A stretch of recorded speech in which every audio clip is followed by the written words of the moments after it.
Madeline, hi, hello, and welcome to the Female Startup Club podcast. Hi, I'm so happy to be here. Thank you for having me. Thank you for joining me. I'm so excited to dig into all things Gemist. I always love to get you to start by introducing yourself, telling us a little bit about who you are and what Gemist is for anyone who might not know just yet. Sure. So I am a three-time startup founder. I've been creating and growing startups since I was a sophomore in college. I absolutely love my job. I'm kind of crazy for continuing to do it. Now I'm on my third company, which is Gemist. And Gemist is actually the first company that I've started completely on my own, which is very empowering and special for me at this time in my life and in my career. And Gemist came to me actually when I was going through the process of getting engaged in my, normal life aside from my business life. And I was trying to design jewelry online. I thought that Gemist existed. I thought that I could go online, design jewelry, try it on at home before I bought it, and it would be this really easy, fun experience. And I was super, super dumbfounded that that did not exist at all. And that was in about 2018. And so, of course, being the entrepreneur that I am, that really started kind of getting my wheels turning. And I started looking into the market, into the jewelry industry as a whole. And I was just blown away that not a big part of it was online at all. And so I saw a huge opportunity to really, go into the jewelry industry and change it and make it much more relevant to a younger demographic. And so exactly what Gemist is the very first online platform where you can design your own jewelry for any occasion, any category online in a very easy, pain-free way. And then you can actually try on your custom designs at home before making a purchase. So it very much de-risks the nerves around this experience. We do both bridal and everyday jewelry. So it's been really fun to sort of just kind of get that idea out there and learn from the consumer along the way to make it the best that it can be. That's amazing. I love that. When people receive the try on at home box, is that have you 3D printed those, or is it just styles that you already have pre-made based on what's popular, or how does it actually work logistically? Yeah, so the category that we do try-ons on right now are rings. We do really well with rings, but you can also design a lot of other types of jewelry on the website. But right now, rings are the hardest from a style fit perspective, right? So a lot of times when you put something on your hand, it's going to feel and look a lot different than maybe you saw on a page on a website. And so what we actually do is we've created identical replica pieces. They're just made of fashion materials. So our try-on pieces are made of sterling silver, gold plating, and Swarovski crystals. We've matched all of our diamond and gemstone colors. So you end up really with this essentially identical piece to the naked eye. You and I can't really tell the difference, where you can actually see and wear it. You can show your friends and family, wear it to lunch, take a minute to digest what this actually is. And then you can go back to the platform, tweak things about the design, work with us. We can help you kind of change anything you want to make it really unique to you and feel like something that you're going to love forever. It's actually really crazy when you're saying all this. I'm like, how on earth did this not exist before? Because obviously when you're designing a bridal, piece of jewelry, it's expensive and you're going to have it for a really long time. So you want it to be right. You do. You definitely want it to be right. And then it was funny because we started with bridal as our thesis when we got into beta, and because that was my pain point. So being a founder, I wanted to be very niche and very clear on what we were doing. So we launched just with engagement rings only into beta. And then I was like, let's see what people think of this. And it was fascinating because a lot of women, they loved the idea, they loved the process, they loved everything we were doing. So that was great, thank goodness. But then they kept saying oh, well, I'm single, I'm married. I want to do this for everything, not just engagement rings. And that was fascinating to me. And so that's when we really started expanding. And so we have a lot of women who do it for stackable rings, for wedding bands, for just everyday jewelry, as well as bridal, which is pretty interesting. So it's about 50-50 right now in terms of, what types of products consumers are actually trying on. Wow, that's so interesting. Very cool. And it makes so much sense as well. Yeah, it's been fun to figure it out with them. I mean, yeah, how would I know that? Well, just because we listen, right? Yeah, I love that. Before we jump into more of the early days of Gemist, can you give us a bit of a top line overview of the two companies you founded before, and had you kind of exited those businesses before you started Gemist, or what were they What was that situation like? Sure. I started my very first company when I was a sophomore in college. I was a interior design and architecture major, and then I was double majoring in fine art. So I'm a very creative, artistic person. Never necessarily set out and said I'm going to start companies for a living. I honestly did not think this would be my job. But I think when you're young and in your 20s, you kind of just dive into things, which is great. And so I was in that program in school, and I had actually met my first two co-founders in our very first architectural drafting class.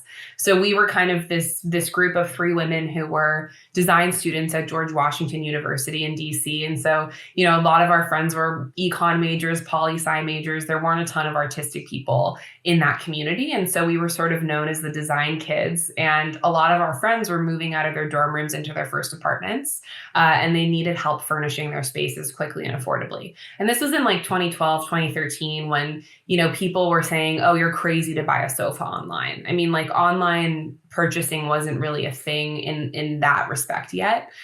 So much has changed, right? Just in the last few years. It's so crazy. And so, we ended up just basically creating the very first online interior design platform. And it was called Zoom Interiors. It worked really well because it was niche for college kids. So we got to expand on, all the different college campuses and things like that. And basically a client would work with a designer. We'd pair different designers with their clients, and then they would design all online and then ship everything right to their doorstep. So it was like a simple way to design, a more affordable way to get furniture that made you feel unique and that space that you really liked. And then I got that on Shark Tank, which was a fantastically interesting experience as a 23, 24-year-old. And we got on the show pretty much right when we graduated from college, which was like a very, very interesting thing. And that really connected us to a ton of different people in the investor world. I mean, at the time of growing my first company, I didn't even know you could raise venture capital funding.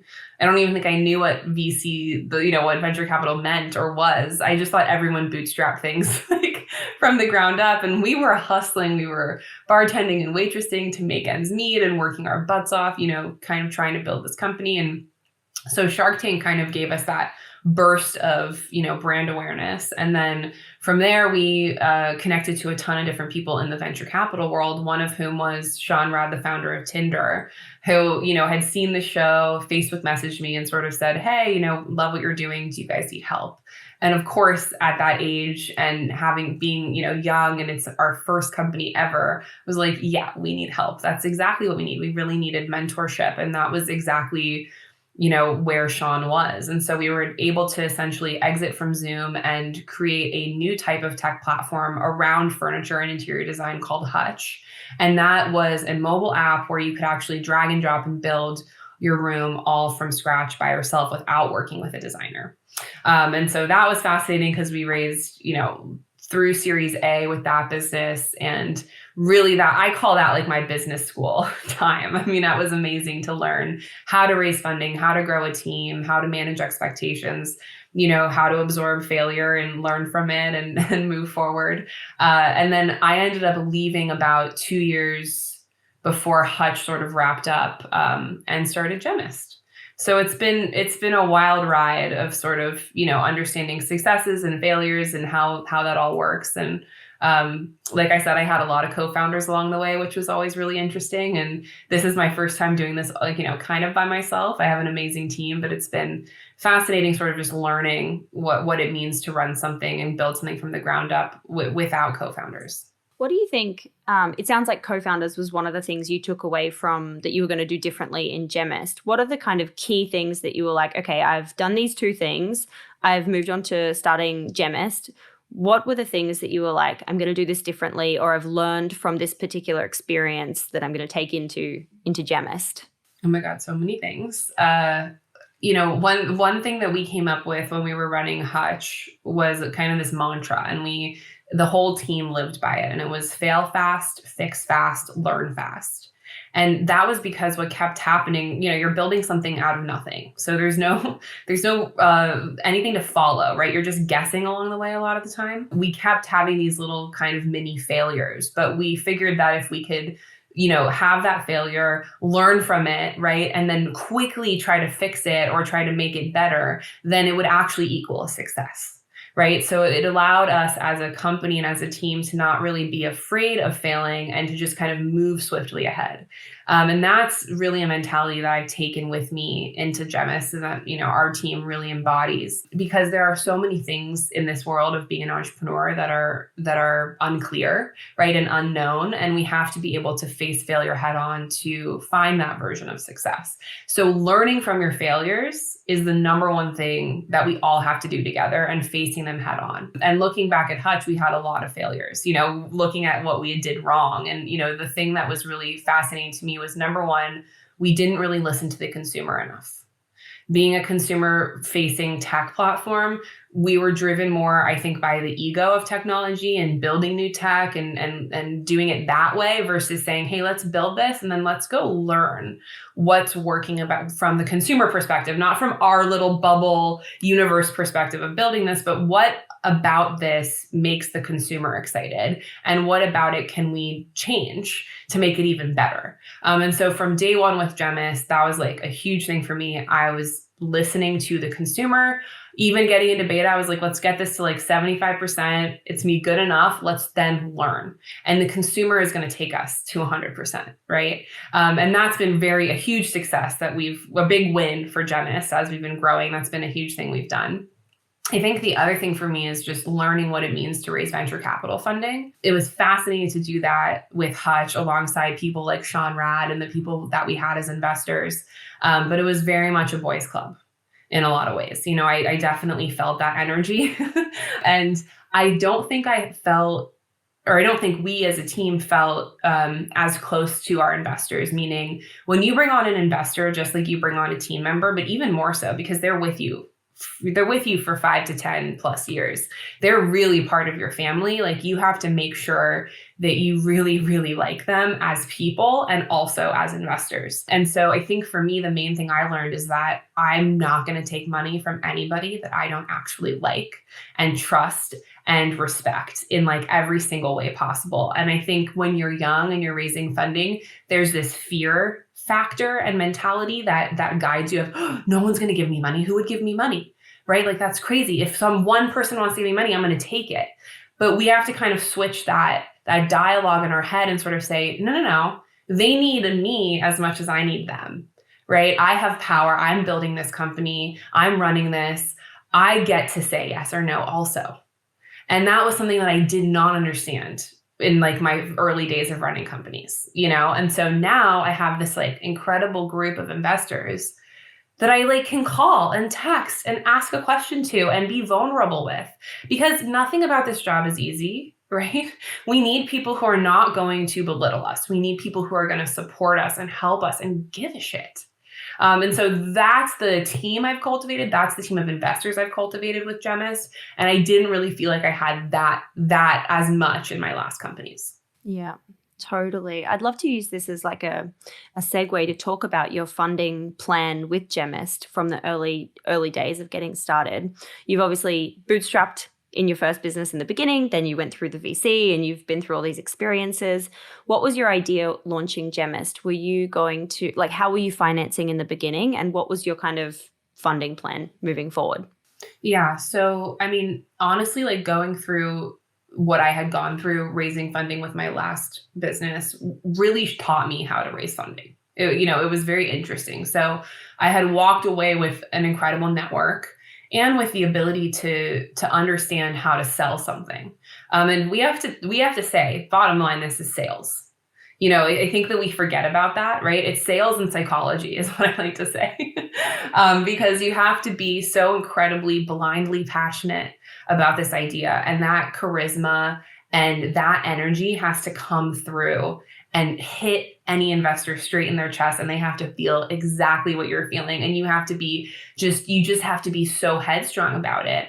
And it's tough because you get rejected hundreds and hundreds and hundreds of times, and you might only get the yes once or twice.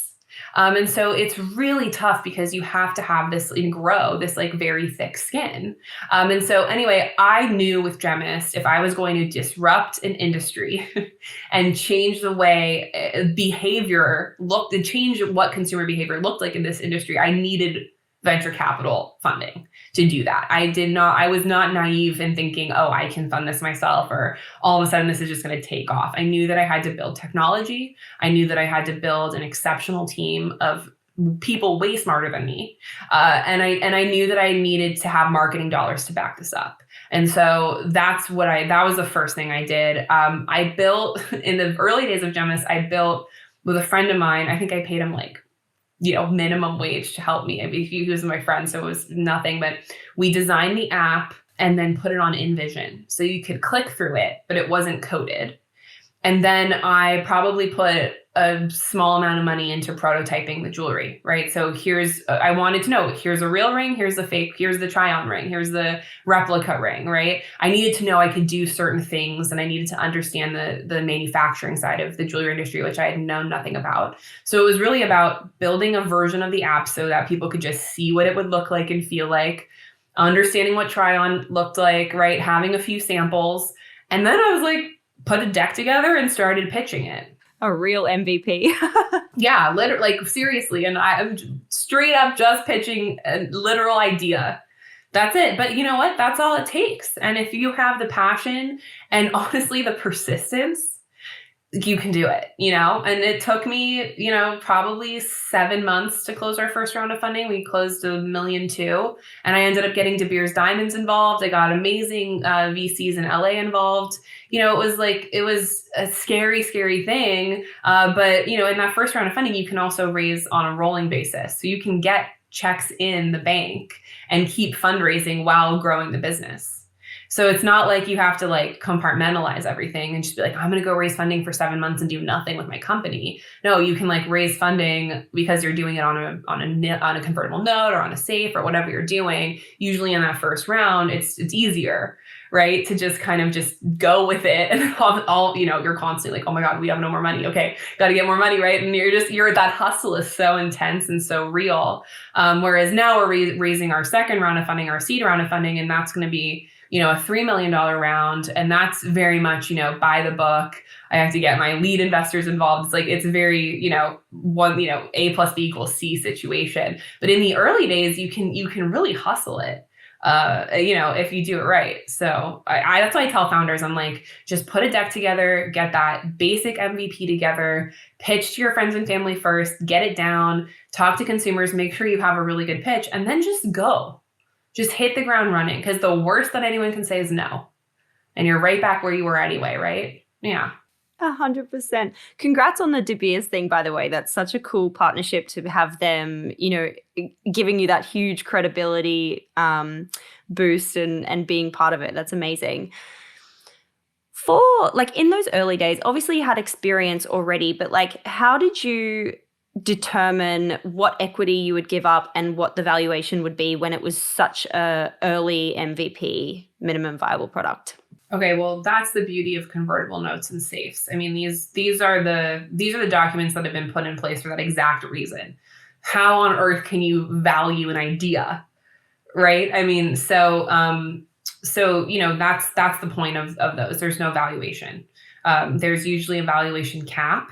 So you kind of know to an extent what you're giving up. And then the next round of funding really dictates the value of the business. And that's really when you're going to know what equity is going to be taken away from you. And, I think obviously you have to talk to the right people. You have to do the right research and understand what valuation caps make sense to you. You don't want to go too high, because then it's really hard. You don't want to have something you can't beat, right? Or something that's unrealistic to get to. You don't want to go too low, because then you're going to be giving away too much. So it's really about talking to the investors that are interested in you. Usually an investor that comes in will help set those terms. So it's not like you're, in the dark doing it on your own. But, if you find the right investors that you trust, right, that have integrity, that have a good reputation, and I can't stress this enough, interview your investors just like they interview you. Never blindly say yes to anything. I can't tell you, I've done that before out of fear, and it has led me into very, very, tumultuous circumstances where I wish I hadn't have done that, right? Listen to your instinct, trust your gut, and make sure that you're finding the right investors to guide you in that. If you find the right people, they're going to be kind, they're going to be nice, they're going to be fair, right? And so you together with them can set those terms for your round of funding. Mm-hmm. When you say like you're interviewing them in return, what are the kinds of things that you're actually asking them? What do you want to know from these potential investors? You want to know how they work with founders. You want to know what kind of time they're going to be expecting of you. What kind of information you have to give them on XYZ timeline. So do they need quarterly updates? Do they need monthly updates?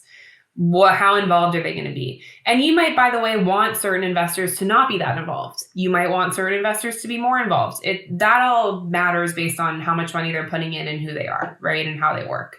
But, if you're a young founder and you need that mentorship or that advice, you're going to probably want to find investors that are a little bit more hands-on. But it's a fine line, because if they're a little bit more hands-on, they can end up being really annoying, right? or too overbearing. And it just depends. And that's why I think it really comes down to is this a good person? That's what I always ask myself. Do I want to be friends with these people in the next 5 to 10 years? Would I have them over to my house to have a glass of wine?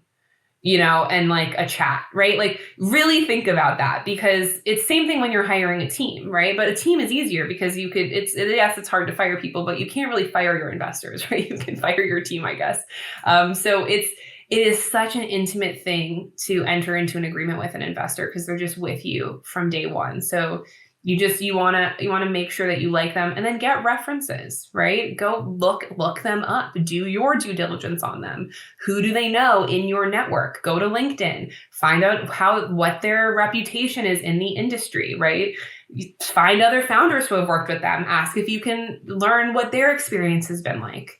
I think that you don't just have to ask them. We can't take everything for face value. We do have to do some digging and figure it out also for ourselves. So do that too. Have you ever had someone, want to invest in your business and you've actually then turned around and been like, oh, you know what? I don't think this is the right fit. We're not going to go ahead. Yeah, I've definitely done that. Oh yeah.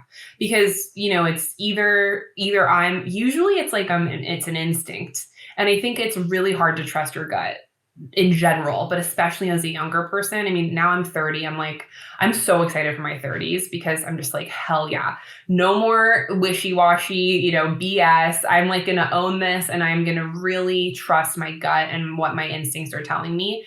Every time I've ever just for a minute wavered on, is this the right person? I'm always right.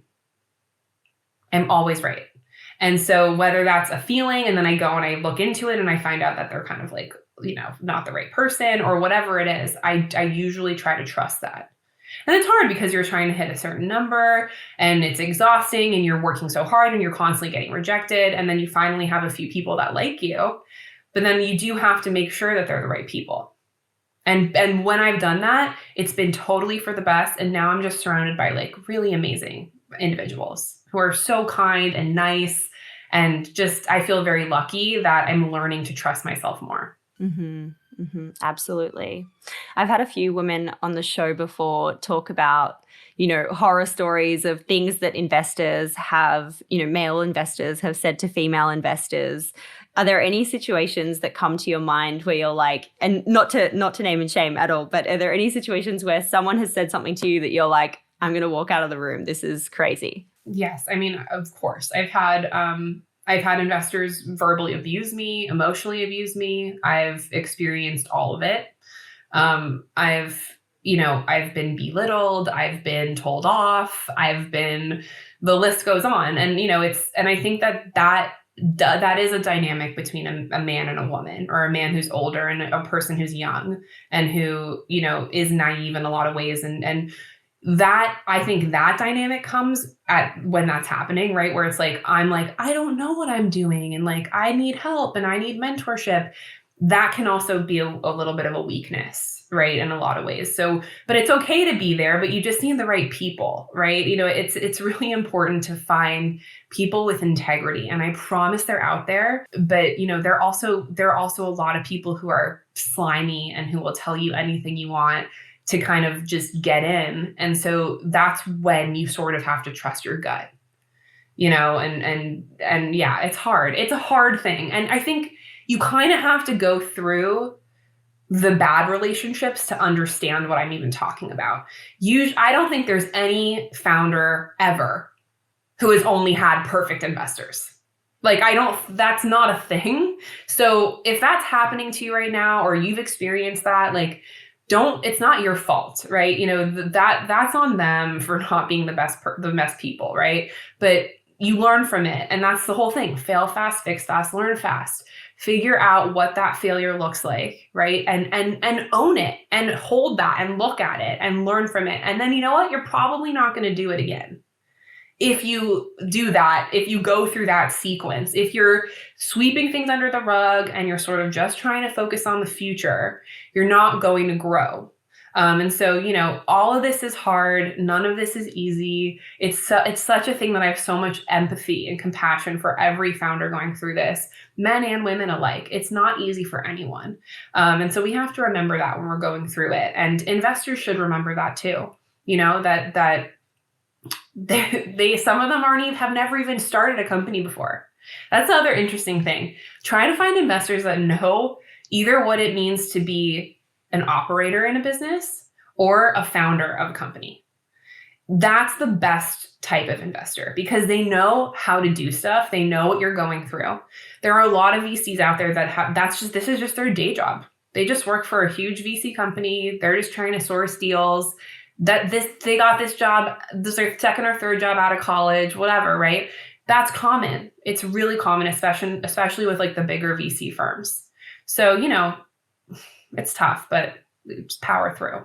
I think that's like a really key piece of advice, and that hasn't actually come up on the show before, but of course it makes so much sense. So thank you so much for sharing that little piece of gold. I'd love to move on to talking about marketing, especially in the beginning, like when you were just getting started, proving out that product market fit and finding your first customers. What were you doing? What was the launch plan? What was working? What wasn't working? All that good stuff. Yeah. I mean, well, in beta, fun fact about Gemist, we launched digital like at COVID. It was crazy. So that was that was hard. That was really hard. But before COVID, we were in beta and we were iterating and learning literally from the consumer. So I put the platform out there as a V1. It was by no means perfect. And we just started getting consumer feedback. We were doing a ton of user testing, a ton of in-person events where we could actually get people's feedback like right then and there. We did, user groups. I mean, all of it. We were just trying to figure out like what was wrong with the jewelry industry for them, what they wanted to see change, what they liked about Gemist, what they didn't like about Gemist, how we could change Gemist to make it easier for them, right? So really trying to understand the pain point to then figure out the solution. And by the time we launched digital, we really did have a very simple, clear, easy to use solution that consumers honestly very much loved. And so we were lucky because we had a value add also for people who could not leave their homes actually with home try on and being digital and, hey, designer jewelry online, try it on at home. Like, kind of a simple thing for people in quarantine, right? And so that was good, but also you're dealing with launching a brand new company during a pandemic. You're dealing with people who are not thinking about buying stuff really. Yeah, like jewelry sales did kind of grow a little bit because travel sales went down so much, but it was still just a very interesting time to be a new brand, like a brand new brand. And so for us, it was really about like, how can we be authentic in our messaging? How can we get our users to talk about the brand? We did a lot of UGC, user generated content.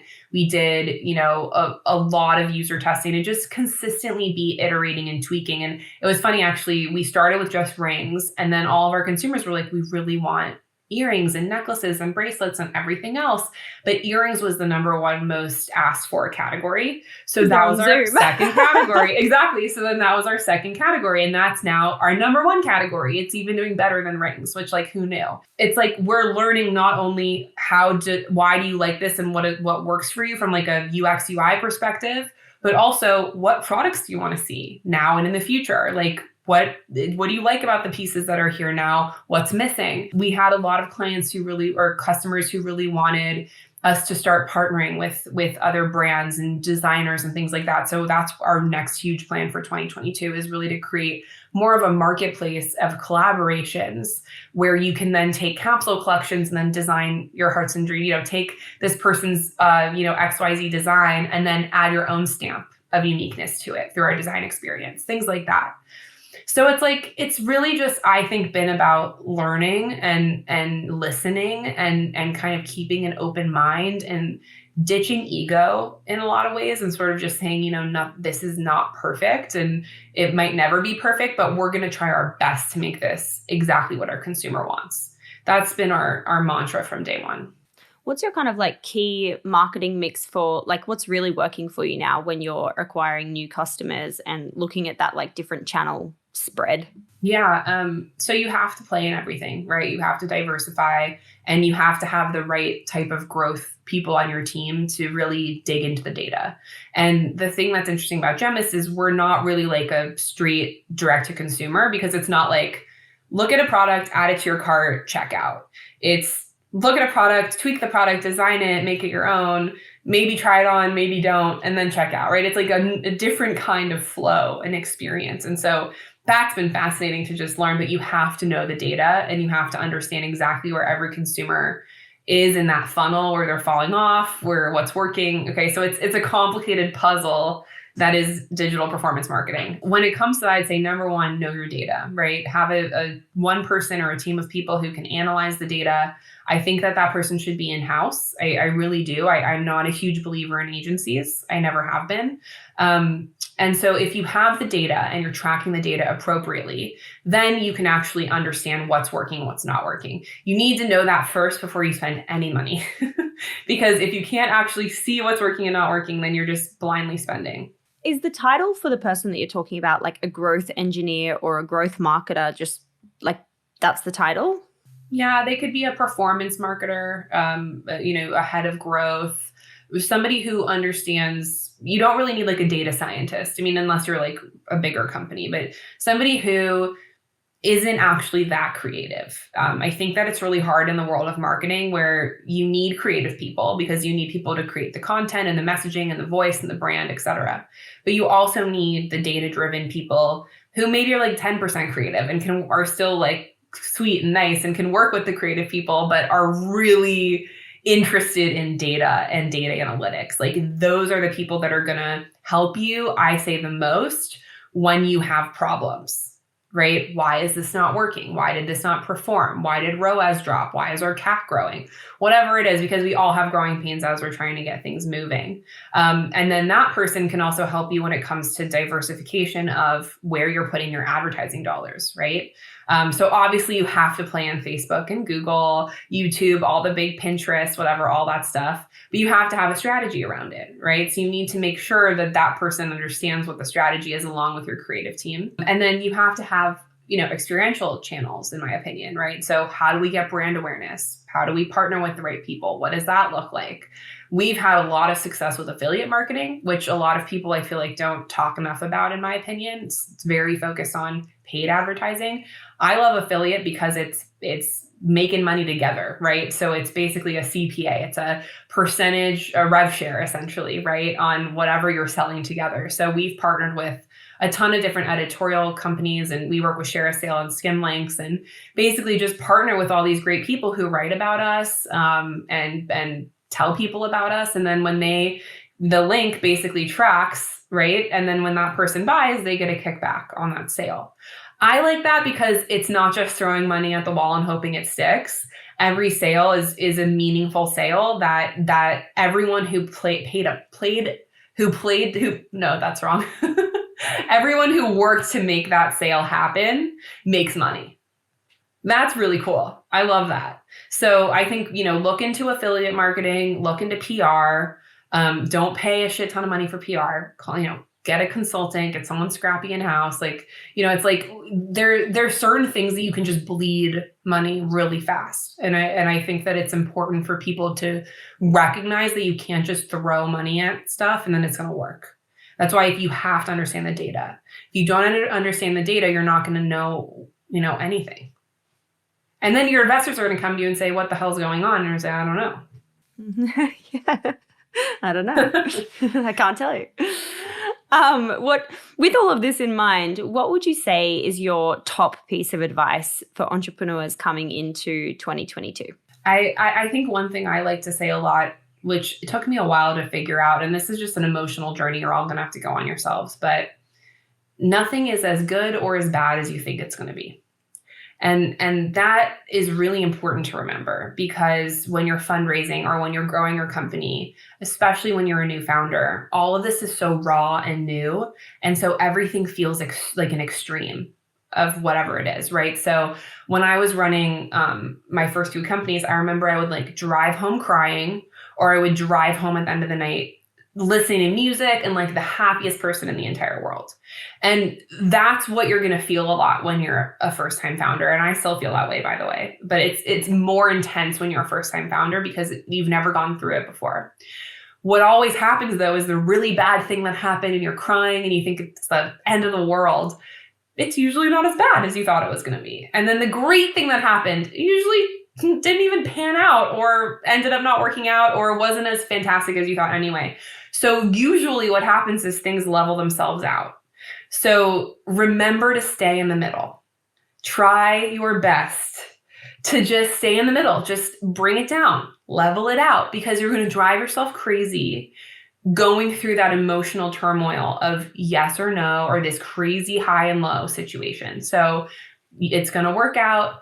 Stay the course, stay in the middle, surround yourself with love, surround yourself with people who care about you, and do self-care, work out, eat well, meditate, take the weekend off. Like, we have to remember that, yeah, exactly. Like, this job is a part of us. It does not define us. So you still have to take care of yourself and be a happy person. That creates a good leader, right? If you're happy, if you're centered, if you're feeling good in your life and you're self-aware enough to understand what's going on around you, that's the person who's going to wake up every morning and lead a team to something that equals success. Mm-hmm. I love that. Thank you so much. At the end of every episode, we ask a series of 6 quick questions, some of which we might have covered, some of which we might not have, but I ask them all the same. So question number 1 is, what's your why? Why are you doing what you're doing? I'm really creating Gemist to change consumer behavior around what it means to buy jewelry online. That's the why. Love it. Question number 2 is, what do you think has been the number 1 marketing moment that's made the business pop? I would say after our first round of funding, when we got to actually scream from the rooftops that De Beers invested in us.